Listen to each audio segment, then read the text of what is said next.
to say welcome to Mark Evans. How you doing today, Mark? Good. Happy to be here. I feel like one of your guests on the Jay Leno show, who comes back again and again and again, but keeps on getting invited back. So thanks for this. Well, you as long as you keep the content good and fresh for our people, that we'll definitely keep inviting you back. Well, we'll see what people say after this presentation. So, what's new on your podcast? So I launched a podcast, which is called Marketing Spark, about 3 months ago, and it is interviews, 20 minutes or less. So it's almost like a micro podcast that features marketers and entrepreneurs in the trenches.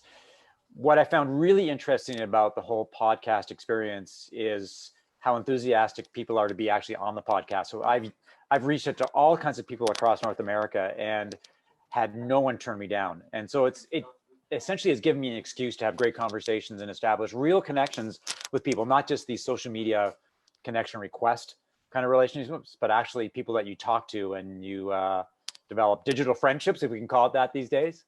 So the podcast has been invaluable.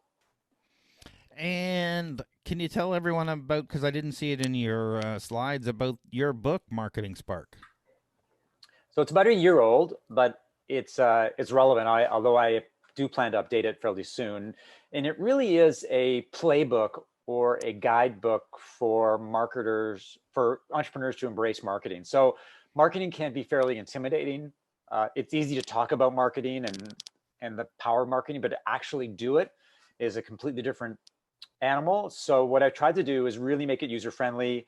There are worksheets and templates and lists of tools that you can use. So it's the kind of book that sits on your desk. So when you're doing different types of marketing, you can turn to the book and get advice about best practices, examples, some worksheets you can use to actually make marketing happen. And yeah, it's a very practical do-it-yourself marketing book. So before I throw it over to you, I just want to welcome everyone. Thanks for joining us today. If you have questions, that's great because we want to answer all of them either during the presentation or at the end when they're relevant, depending. And throw them in the chat room, throw them in the Q&A window. And we'll probably answer most of the questions at the end because I don't think Mark can see the chat in the Q&A window. Can you, Mark? I cannot, so you can. Okay, that's what I thought. Be my So, co-host. but definitely put them in. We want to answer all your questions. We don't like you leave with questions unanswered. So if you have a question about marketing, branding, storytelling, please throw them in the chat room or the Q&A window. Now over to you, Mark. Okay, well, thanks, Craig. Thanks for having me on the website, and thanks for everyone who's attending today. So as Craig said, I'm Mark. I'm a fractional CMO for B2B and SaaS companies. I'm good at brand positioning, strategic planning, and overseeing tactical execution. But what I really do is help companies do better marketing. As I mentioned earlier, there are an endless number of marketing channels that you can capitalize on, and marketing can be intimidating. It can be frustrating at times. And so what I do when I work with companies, and most of my clients are 50 employees or less, is really help them hone in on the people who matter and the customers who matter, and how you can connect your product to what they want and the experiences that they're trying to embrace. Um, and one of the ways to make marketing happen is through brand storytelling. So today what I want to do is give you a sort of a lay of the land, look at the brand storytelling landscape and focus on some of the important elements so that you can think about storytelling in a different way. Storytelling can be somewhat obtuse because it's easy to talk about brand storytelling, but it's hard to think about how you actually implement it in terms of your marketing and your sales. So we're going to cover at a high level some of the key parts of brand storytelling and provide you with some practical advice in terms of how you can start to embrace it. But it's storytelling, to be honest with you, is a mindset. I spent 15 years as a newspaper journalist, so I see the world, and I was trained to see the world as a series of stories that are accessible to an audience that may not know a lot of information about a particular topic, so to make it as user-friendly as possible. So storytelling is important, but there's a problem with storytelling, and the problem is that many companies struggle with bad or no storytelling. And the question is why? So if you think about how much you hear about brand storytelling and the importance of brand storytelling, the question is, why do companies struggle with it? Why can't they turn the concept of storytelling into action? And I think there's two major culprits here. One is that too many companies are product centric. So they see their product as the star of the show, particularly for technology companies, particularly early stage technology companies, because the product is everything. It's the baby. Everything, a lot of their resources go into product. And if it's not going into product development, it's going into getting people to actually buy the product and embrace the product. And that's called sales. So they spend way too much time focused on product, and they spend not enough time focusing on how they can relate the product to what customers need. The other thing that mistake they made is that they're feature centric. And to be honest with you, customers don't care about features. They don't care about your product. And I say that somewhat tongue in cheek, but the reality is what they care about is themselves. Customers are self-serving, they're selfish, and all they're worried about is how your product can help them personally or professionally. Can it help them be healthier, faster, richer, smarter, more productive? And you have to tell a story about how your product does that and create the experience that your product delivers. And if you do that, then you'll be successful with brand storytelling and successful with your sales. If you focus on your product and features, your message won't get through, because then you'll have a chance to tell your customers about those things, but from the initial kind of awareness, engagement perspective as part of the buyer's journey, that's what they care about. They care about them, they don't care about you. So those are important things to consider. So the question is, when you think about it, what is storytelling? Because it can be described in a lot of different ways, and there's lots of different ways to approach storytelling, but maybe I'll give you sort of a sense of storytelling. So Seth Godin, who I'm sure you all know, says marketing is no longer about the stuff that you make, but about the stories you tell, which goes back to my earlier point about the mistake in having too much of a focus on product and features. Again, it's not the stuff you make, it's the stories you tell about the stuff you make. The other way to think about storytelling is that it is a sequence of events that we can't predict. So you're trying to take people on a journey from point A, which is they don't know anything about your product or you, to point C, where they buy your product. Along the way, you've got to nurture them. You've got to educate, encourage, entertain, all the things that get them more and more interested in your product and how you can help them. And the way to make that happen is through storytelling. You tell stories about different parts of your product and how your product is going to make them successful. And that's the thing that matters. The other way to look at it is anything that engages, educates, entertains, encourages, and excites. That's storytelling. These are the things you need to think about. If you can do one of these things in terms of your marketing and sales, then that's success. If you can do more than one, then your chances of success are that much greater. Think about your marketing and sales right now. Does it engage? Does it encourage people? Does it get them excited? And you really got to ask yourself honestly, if you're not doing any of these things, then your brand storytelling is not effective. And finally, storytelling, and I alluded to this earlier in terms of how I approach storytelling as a newspaper reporter. Storytelling is a way of thinking. And this is a quote from Jordan Bauer, who is a storytelling consultant out in Vancouver. So the question I want to ask you is, why does storytelling matter to you? In other words, why are you here? And maybe, Craig, we got a poll that maybe people can leave comments in the chat. And the poll is basically, you're here because you know storytelling is important, but you're not sure how to leverage it. You're here because you're trying to be a storyteller, but having trouble making it work. You heard it was the thing to do because everybody's talking about storytelling these days, but you're here because you don't believe the hype, but you're open to hearing otherwise. So in the chat, quickly want to write down why you're here, or you're here because Craig made you come, or you're here because you got nothing better to do because you're working from home. But essentially what I want you to think about is like, what are your motivations? Like, it'd be interesting to hear about, why people are spending the time to think about storytelling, because storytelling's all over the place. And so it'd be good to get some insight into what's going on. Anything on the chat, Craig? Yeah, so far the first question is, who was the storyteller from Vancouver you mentioned? Oh, okay, so that's Jordan Bower, Bower. Jordan, you can find him on LinkedIn. That's his only social media presence that he has.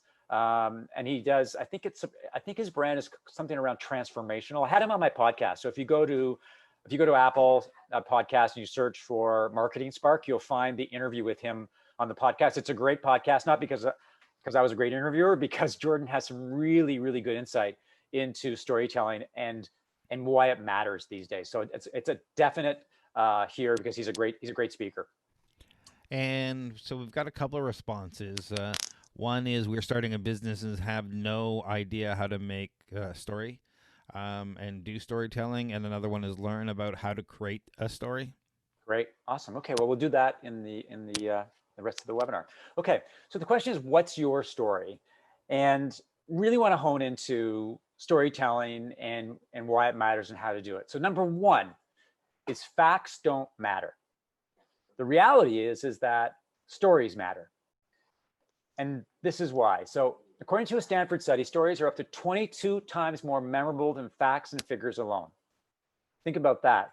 If you go to a conference and you go to a presentation in which someone is giving you fact after fact after fact, the chances are, A, you'll probably be bored pretty quickly, and B, you'll forget them. But if someone tells you a story, if you see an entertaining speaker on stage and they're telling you stories, and within those stories they've weaved in some stats and some really interesting figures, you're going to remember that story. You're going to remember those facts. And so that's the important thing to remember, is that facts don't matter, stories do.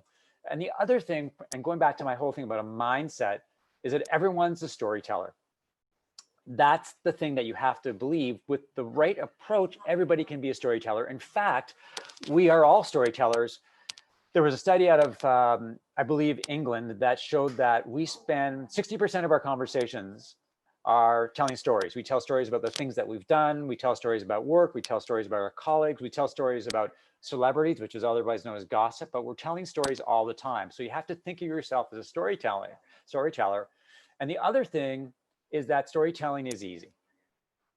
Now, it's easy for me to say because I've been telling stories for 30 years as a professional, but let me show you how easy it is. So just give you one example of a storytelling mindset. So when I was visiting clients, I rode my bike downtown to deliver my book to a client. And as I parked my bike outside, the office was located across from a school. So I'm parking my bike, and these kids in kindergarten come to the fence, and they asked me what my name is. So I told them what my name is. And so what I thought, now that's just an innocuous conversation with a bunch of 6-year-olds, but that's a storytelling opportunity. So what I did is I created a blog post about the fact that the most powerful thing you can ask somebody when you're professionally or personally is that you ask someone for their name. And so it was a simple incident that I turned into a story that had some business connotations, especially around marketing and the power of simply asking the right questions at the right time. So that's a great example of storytelling. And I think the message here is that storytelling is all around you. You are surrounded by stories. The people that you talk to, the things that you see, the content that you read. And so you've got to think about how you can capture these storytelling opportunities and take advantage of them. And once you've got a story idea, then there's multiple ways you can go. So from that simple idea of what's your name, that just the idea that I could run with this story, you could turn it into a blog post. It could be a video, an infographic, an ebook. So the idea is that you can take one idea and then and repurpose it into lots of different types of stories. So the idea is capture your stories, write them down, do a voice memo, write a note, send yourself an email, anything that you can do to capture those stories, because the whole idea is that you want to capture as many story possibilities as possible. And then you want to pick the best ones, the ones that you think are going to resonate the best. But the only way that you're going to write and create good stories is by capturing all those ideas. The next thing is in terms of what's your story. This is a great exercise to do if you're trying to get yourself into a storytelling mindset. And it's what I call it 4-word stories. And it's the idea of capturing what you do in 4 words. So you can do this by yourself, or you can do it as a group. It's a lot more fun to do as a group because you get different perspectives. And it's the idea of, what do you do in 4 words? So I'll give you a couple of examples, and it'll hopefully give you some inspiration in terms of starting to craft your story in a really easy way. So number 1, what would be the story for Pinterest? Like, how would you describe Pinterest in 4 words? So it could be lots of different things, but one of them would be organize your favorite things. Simple, right? But it does capture the simple story of Pinterest. Another one would be, this is Square. People are familiar with Square. If you're doing any kind of digital sales, mobile sales, how do you describe Square? Square could be, run your business anywhere. Again, a simple approach to storytelling. That's the thing I want to emphasize, is that storytelling does not have to be complicated. It should not be intimidating. You don't need a lot of expertise to tell stories. You need to think about storytelling and how you can use it to engage and educate your audiences and get them on board. And finally, Tinder, right? So there's lots of ways we can go with Tinder, but a politically correct way to might say it is that Tinder, it's how people meet, right? So what I want you don't have to do it now, but think about when you go back to your office, whenever people go to offices, or you're on a Zoom call with your team, do the 4-word story. Use your Friday afternoon meetings to come up with a 4-word story exercise and to see what people come up with, because I think it'll give you really good insight into what people are thinking, and it allows you to focus on what matters.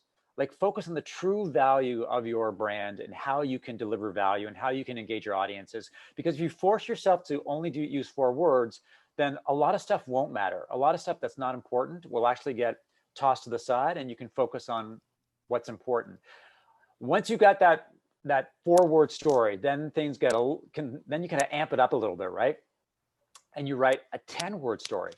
So how would you describe your company in 10 words? And that could be a simple value proposition.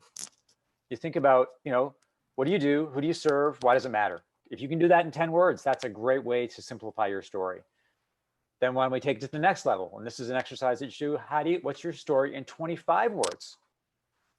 And then you can provide a little bit of more background about what your product does and the benefits it delivers and how you can deliver value. And then finally, if you really want to take it to the next step, is you can do what Warby Parker does, and you can write a 100-word story. And your 100-word story can actually be your about page. So think about, or your about section on your LinkedIn page. So all of a sudden you've got a story about who you are, what you do, who you serve, how you deliver value, the background of your company, what inspired you to start the company, and really craft a narrative that educates, engages, and encourages people to take an action with you. That's the key, right? So some simple exercises. If you've got the time, you've got the interest, I would highly suggest you do it. I think the results will be really interesting, particularly if you get multiple people involved. But it's one way to start to embrace storytelling, because I think that's the key, is just to take some baby steps to get yourself in the storytelling mindset.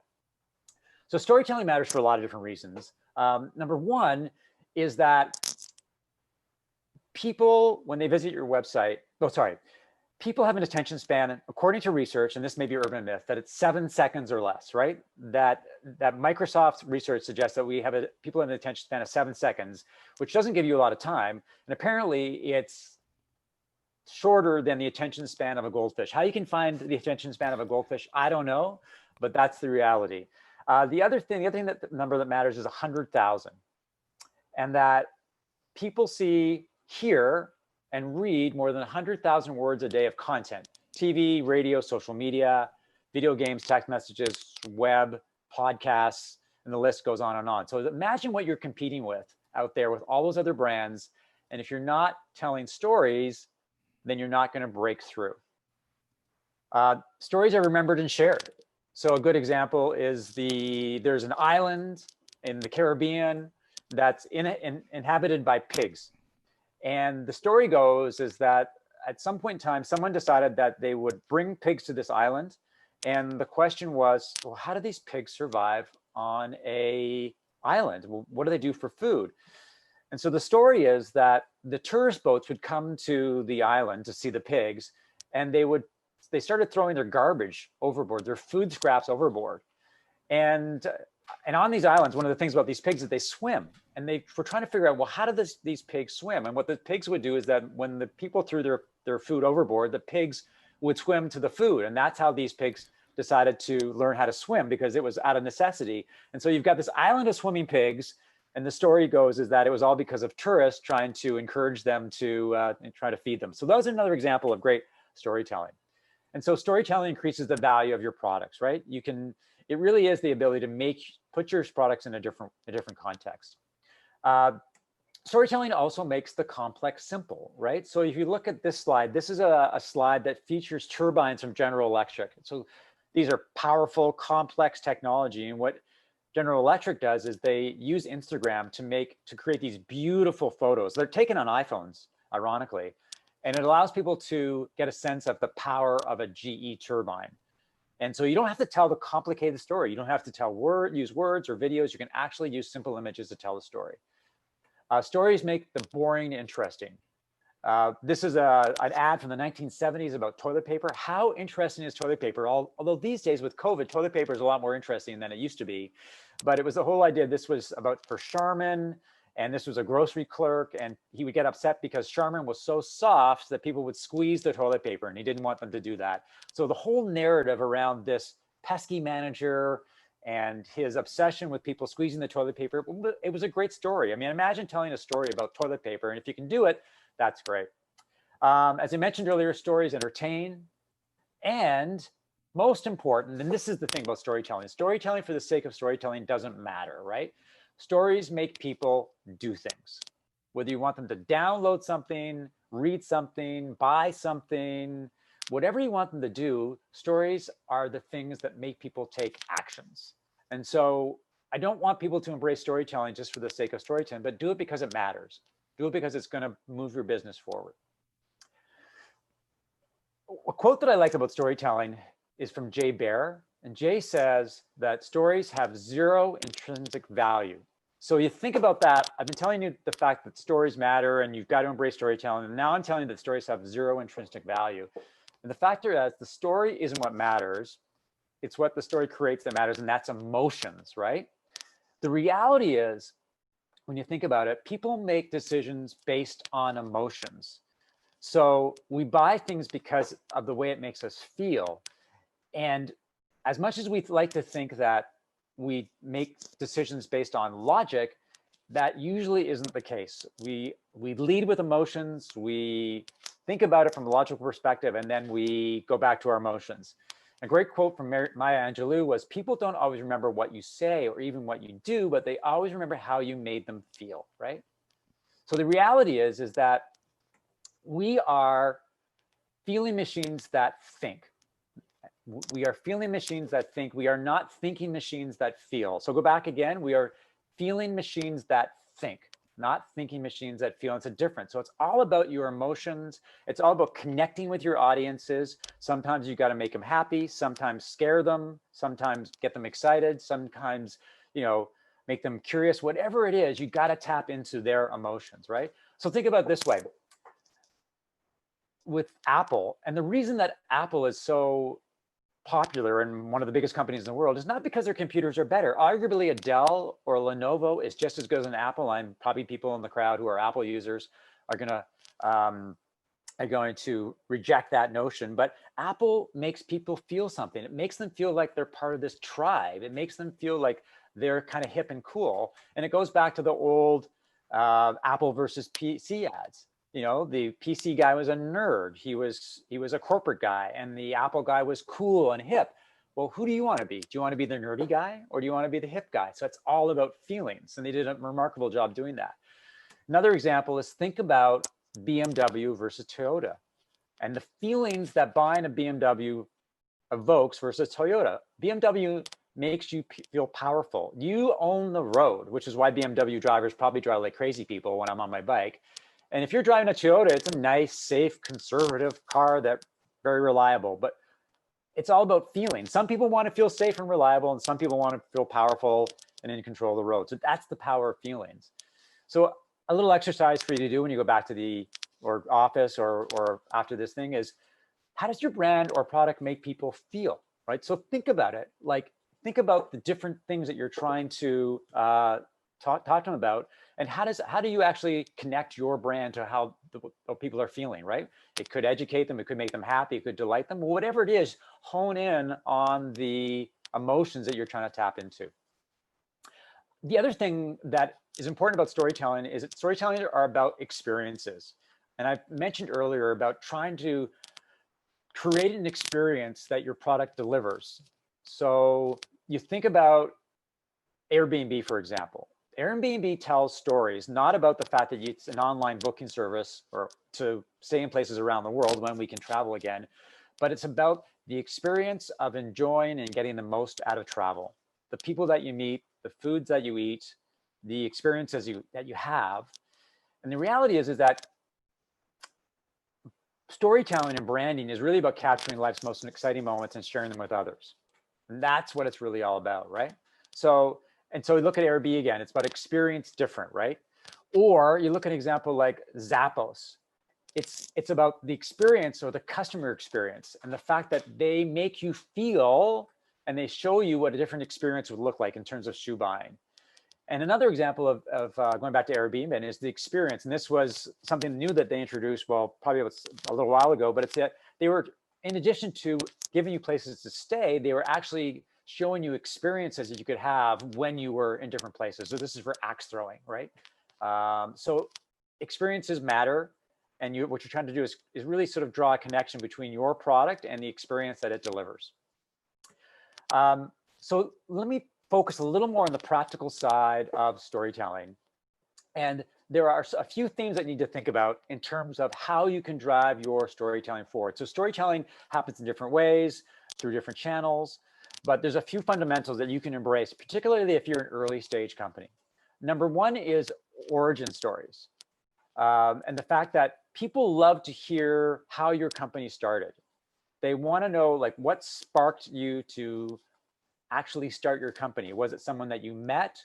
So if you're an entrepreneur, did you meet someone at a hackathon and decide that you guys were kindred spirits and you wanted to start a company together? Or for example, if you're Richard Branson, and the story about Richard Branson when it comes to Virgin Airlines is that Branson was on his way to the Virgin Islands to meet a young lady, and he got to his connection destination and the plane wasn't there. And so he was disappointed, obviously. So were other people at the airport. So Branson, being Branson, chartered a plane and then walked around the airport with a blackboard that said 39-pound flights to the Virgin Islands. And he sold that plane out. And that was the inspiration for Virgin Airlines. You look at Bumble, for example, and how much success they've had. And the story of Bumble and how the founder of Bumble came out of Tinder and the bad experience that she had, a really bad experience she had, that inspired her to leave Tinder and start Bumble, which has become a huge success story. The other way that you can tell stories is through corporate updates. So do not think of corporate updates as something really boring, something that you just sort of go through the motions. Think about it from a storytelling perspective. So a great example is Intercom, which is a very popular software. When they raised $30 million in a Series C, rather than just issue a boring press release, what they did is they put together an infographic and a video. And that was so popular, it turned into an ebook and a podcast. So they took a completely different approach to marketing by embracing storytelling. And this is just you want to know what's the video here. So, and they basically leverage the power of storytelling. Another way to think about storytelling, and again, it's your challenges, right? So what is it about your business that you can use to attract an audience? So we often talk as brands, it's all happy all the time. Like, we don't want to talk about our struggles. We don't talk about some of the things that the roadblocks that got in our way, but we should talk about our challenges because that's what makes our brands human and personal. It allows people to connect with us. So this is a story of Groove, and which does chat bots. And this is a story about how the startup almost died, right? A very personal story, a story that a lot of people can relate to. It builds brand empathy.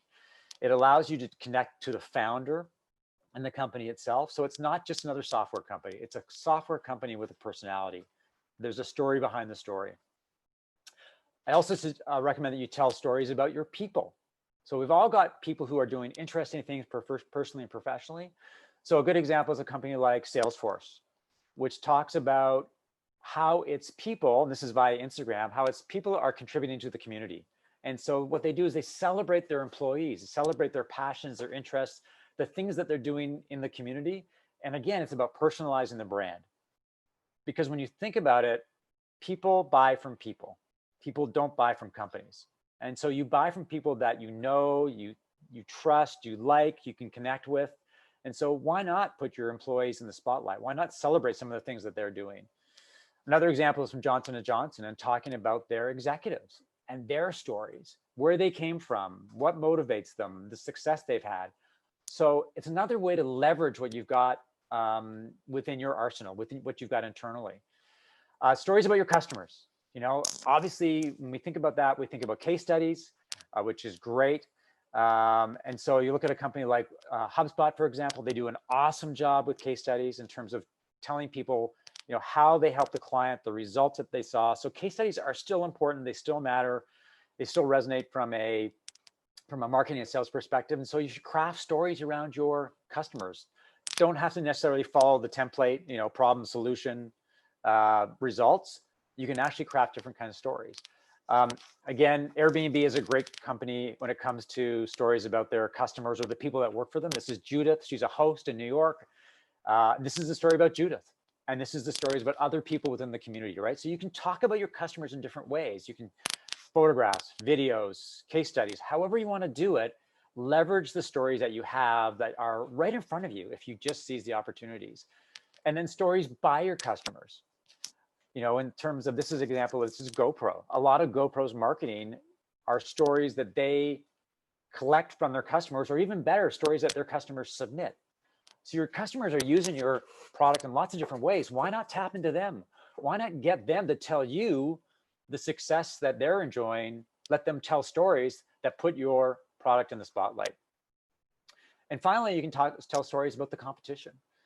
Stories about how you're competing against other companies, the ways that you are trying to outflank them, the ways that you are doing things better or differently, but do it in a storytelling context. So it's just a matter of mindset and really sort of starting to think of a world in a different way. And one of the ways that I like to think about storytelling is something that Donald Miller from StoryBrand actually developed. And this is really sort of it's a 7 sort of parts journey that he's developed. So at the beginning, in terms of storytelling, you've got a character, and that's your customer, right? The person that matters to you. And this customer has a problem. And the problem is that they've got a challenge that they can't overcome. They need more sales, they need more leads, they need brand awareness, they need to become healthier, or they need to become more productive. And so they meet a guide, and that guide is you and your product, your brand. And so what you want to do is you want to give them a plan. And so how do you get them to meet you? It's through storytelling. And what you've got to do as the guide is that you've got to tell stories that reflect their problems, reflect them and their problems, and how you may be able to help them, obviously, with who gives them a plan. And then what you do as a marketer, as a company, what you're doing is you're giving them a call to action. If you do this, this is going to happen. So again, storytelling that encourages them to do these things or provides them with insight into other companies that did these things. And so that's a story in and of itself. And then there are two other stories to tell. One is a story that ends in success. So that could be a case study about successful customers, people who leverage your product and reap the benefits. Or you tell them stories about what happens if they don't follow your advice, if they don't take the action that you suggested. And that's another type of stories to tell. So in a very short period of time, what I guess what I'm trying to communicate is that there are different ways to tell stories. There are different approaches to do it. The most important thing is get yourself in a storytelling mindset and to start to think of yourself as a storyteller who can leverage different opportunities to, again, excite, engage, encourage, entertain, whatever it takes to attract, nurture, and win over a customer. And stories are a powerful way to do that. And you can weave stories into your marketing and your sales and your customer service. And it really is about taking a customer-centric view of the world and realizing that people want to hear stories. Like that's at the end of the day, storytelling matters. People like storytelling. It goes back to when we're kids, when we listen to stories and we're enraptured by stories. And the more that you leverage the power of storytelling, the better you're going to do. So that's storytelling in a nutshell. I know I covered a lot of ground in a short period of time, but I'm open to Q&As. If you want to connect with me about storytelling or other things around marketing, you can get me at marketingspark.co or email me at mark@marketingspark.co. That was great, Mark. We got a lot of great feedback, and in the chat room, we were playing a little bit of four-word story for businesses back and forth. So it was a little bit of fun there. Our first question here is, does storytelling apply only to social media presentations? How do we apply the 2-minute elevator pitch? Use the storytelling skill and apply the content of the elevator pitch?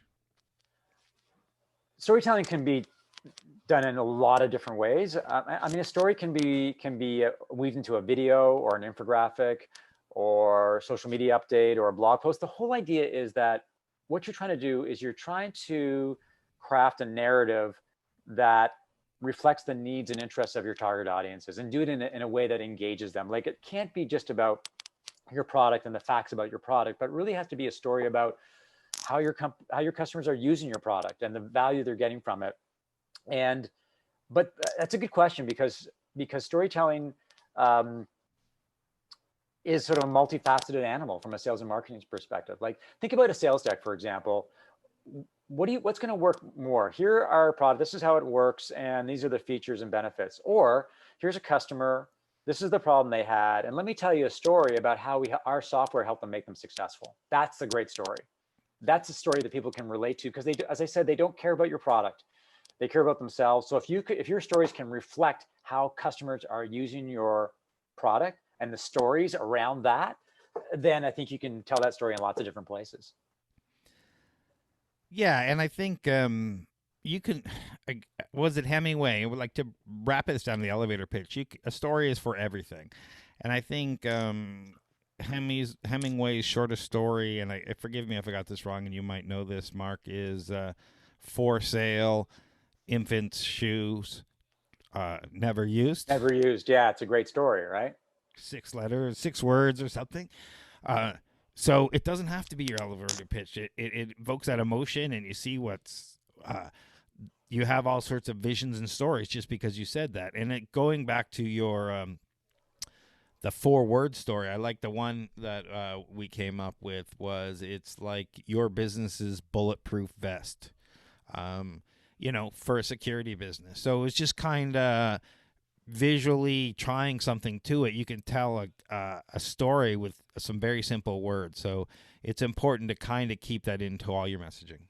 Yeah, and I think the reason that I when I discovered the 4-word story, it resonated with me because it really does force you to be disciplined and focused on what matters. And then I think that what I would suggest to people is go through the 4, 10, 25, 100-word story as an exercise, because I think you'll get a lot of value, because it allows you to do things and iterate, as opposed to trying to write this story out of the get-go, because that can be very intimidating. But if you start, it's sort of like walk before you run kind of approach. And I think what you'll find is that it really allows you to get to where you need to be in terms of the story that is going to underpin your business. That's the value of the 4-word story. I think it's a great exercise, the 4, 10, 25, the do that exercise and then go read the copy on your website and realize how bad it is. And that exercise will take your website just from here to here just by doing that exercise. Can you talk a little bit more about the power of positive versus negative storytelling? Well, here's the thing, that people want to be encouraged. They want to be inspired. They want to be motivated. They want to feel like they're doing the right thing. No one wants to make a mistake when they're buying a product. It goes back to the old adage that no one ever made a mistake by buying IBM back in the day. And that there are lots of different options out there, and that you want to make people feel that they're smart and that they're making the right decisions, because making a mistake these days is tough, because you got to answer to your boss, or you've got to reload. So that is a definite way to go. But the other thing is that you can also tell stories that shock people, that scare people. You can also sort of say, craft stories, if you don't do this, then this will happen. Or if you're suffering from this, then you got a problem. Then you follow up with, but we can fix it, right? So there's different approaches you can take. I think there are times I tend to lean on the positive side, but I think there's definite times for shock and awe when essentially you can scare people into doing things, and it all comes back to the whole idea of FOMO, right? Fear of missing out.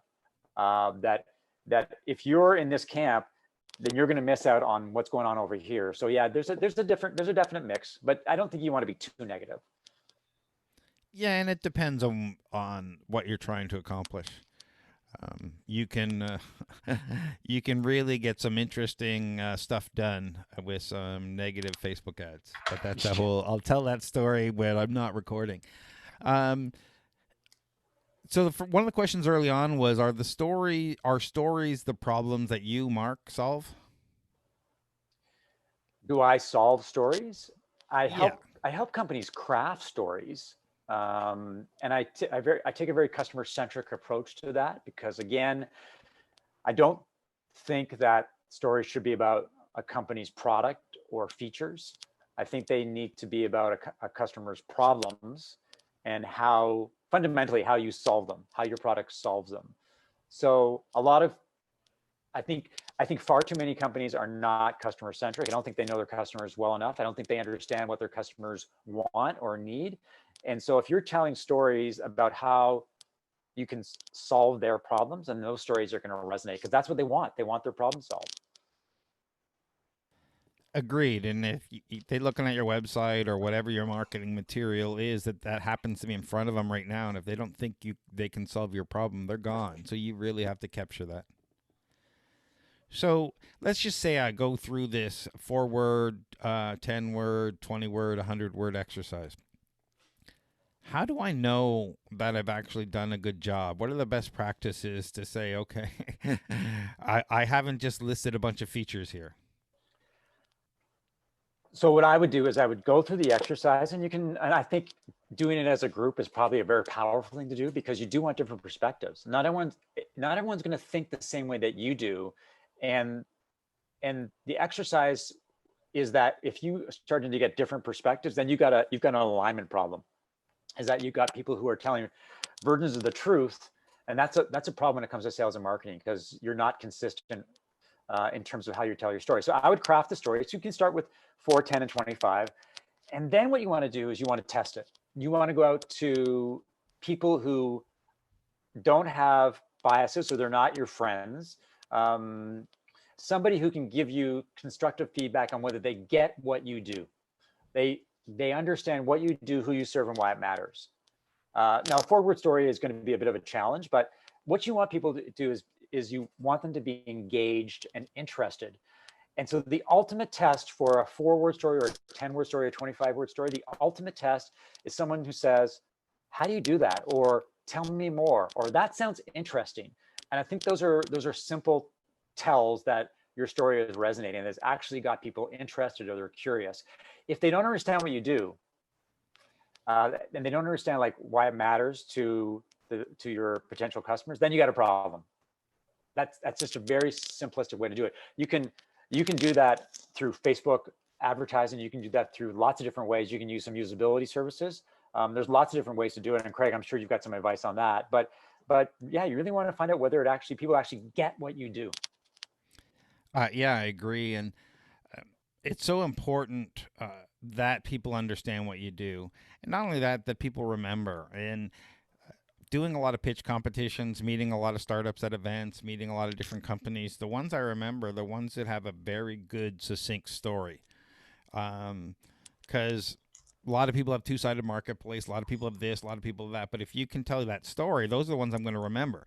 So that really helps you. At a pitch competition, I've just seen 10 people. The ones I'm going to remember are the 2 or 3 that told a really good story, and they're going to get higher marks. So remember that from a marketing point of view all the way through it.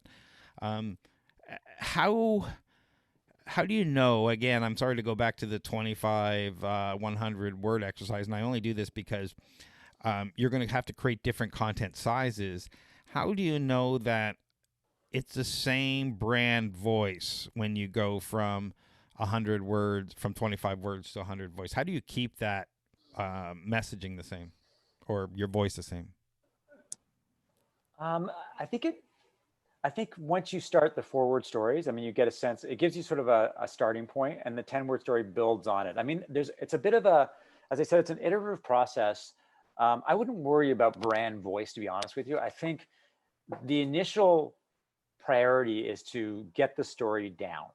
Get the story down that does 3 things essentially. It tells what do you do, who do you serve, why does it matter, how are you unique. So there's 4 things there. So those are the key pillars, and then you can add a little bit about why you do what you do, right? So what's the backstory, like what inspired you to do what you do. But those are the important pillars, and it's got to be a story that is interesting, that makes people curious, that encourages them to ask more questions. um, that's your initial objective. And then if you want to, craft the story to make it, if your brand is if you've got a B2B brand, B2C brand with a little personality, then spice it up a little bit. Change the language, fool around with the words. If it's a B2B story and you want to be a little more serious and a little more straightforward because you're focused on the enterprise customer, then there's a certain approach. But I would worry about that later. Get the fundamentals down, and then you can worry about spicing your story up later. Um, yeah, I agree. So since we have a cybersecurity company, we've been back and forth on a few different 4-word stories here. Cyber and any sort of security, they tend not to be too creative in their storytelling. Um, and how would you go about standing out? Would you stand out with negative stories, with positive stories, a combination thereof? Both, because with cybersecurity, it's interesting because you want people to feel good about, if you do this, this will happen, but you also want to scare the shit out of people, right? If you don't do this, then this is going to happen. So you can tell a combination of stories. The thing about cyber is that there are thousands of cybersecurity companies, and that if you say, we have patent pending technology, our technology is, we've got whatever the technical part about it, the product, right? People are gonna go, yeah, you're another cybersecurity company. But if you say our technology is bulletproof, or we make your business bulletproof, then it's like, well, that's kind of interesting. And then maybe there's a theme that you can run with in terms of bulletproof or protection or whatever it is, right? But it's got to be something that grabs people's attention, that makes them go, you're not just another company saying our technology is strong and secure, because that's going to bore people to death, right? It's not going to engage them. Even if you have a great product, that's the problem, is that if you're not telling great stories, then your product is going to suffer. And so, one more time, our last question here before we give you your parting words is, can you go through that 4 points again that every story needs to have? So it's got to educate, encourage, engage, and excite. One of those 4 pillars, right? So you want to do one of those in terms of your storytelling, and if you can do more than one, then you've got a much better story. But the words matter, because it really has to do with the audience that you're trying to reach, and that you're looking to do something for them more than you're looking to do something for you. So you are trying to educate them, you are trying to encourage them, you are trying to entertain them. So it's all about them and not about you. And I think that's one of the pillars of good storytelling, is it really is about the audience, um, and trying to figure out what's going to resonate and what's going to make them do something. And I know your contact information is on the screen here, but for those people who are listening only, where can they find you to find out more? And do you have any parting words? So you can find me at marketingspark.co. If you are interested in my podcast, it's also called Marketing Spark. You just do a simple search on Apple Podcasts. As I mentioned, the latest one was about storytelling. I've also talked to people about videos and copywriting and brand positioning and anything that has to do with marketing. They're 20-minute interviews. They're really easy things to snack on, as opposed to sort of having to dig in for an hour. And if you're interested in the book, Marketing Spark, you can do a search on Amazon. And it's a great guide to trying to, jumpstart your storytelling and your marketing. And if you want to reach out to me via email, it's mark@marketingspark.co. And it's okay if I can send this presentation out to the people who attended? Absolutely. Thanks again, Mark, and everyone who attended. And this video will be up on Facebook, our Toronto Starts Facebook page immediately after, and on our YouTube and Toronto Starts page in a couple of days. Thanks, everyone.